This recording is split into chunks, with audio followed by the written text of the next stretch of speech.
Every day, thousands of massive metal tubes hurtle through the sky, monitored by a global grid of sensors. We expect them to take off, and we expect them to land. On the night of March 8, 2014, Malaysian Airlines Flight 370 joined that routine. It was a Boeing 777, a state-of-the-art aircraft carrying 237 passengers and 12 crew members from Kuala Lumpur to Beijing. At 1:19 a.m., the flight progressed as planned. The weather was calm, and the pilot keyed his mic to deliver a standard sign-off to Malaysian Air Traffic Control.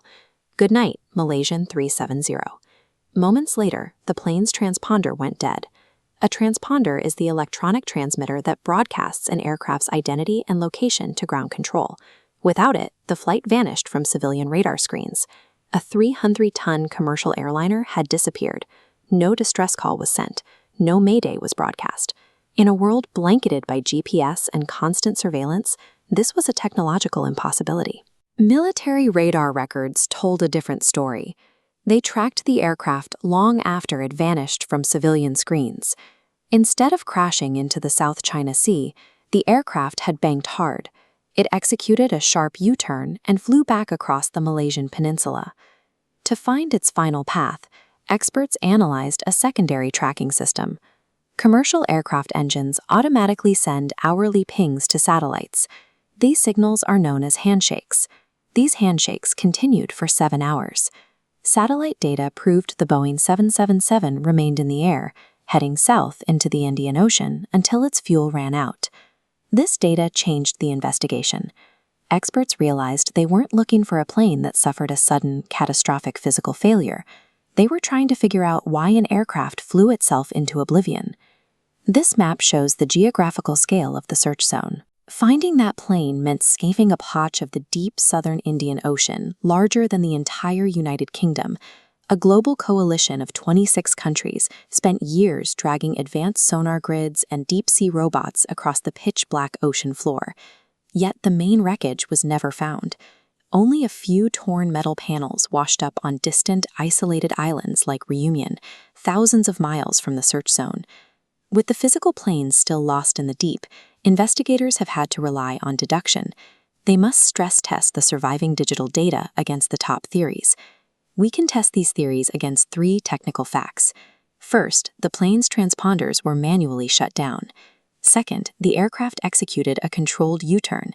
And third, it flew for 7 hours. Theory 1 is mechanical failure, also known as the ghost flight scenario. This suggests a sudden loss of cabin pressure knocked the passengers and crew unconscious.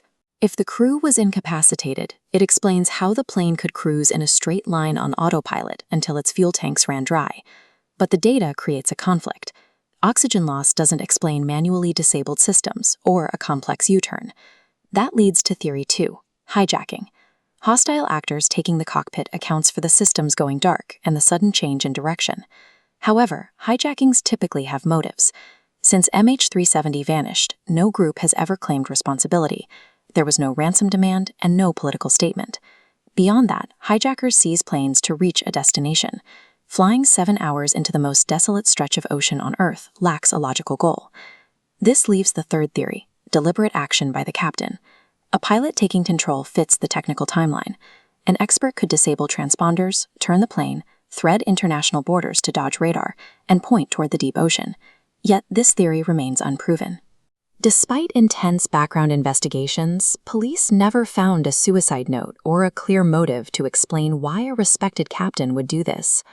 While intentional human action aligns best with the hard radar data, every theory requires assumptions that cannot be verified until the black box is found.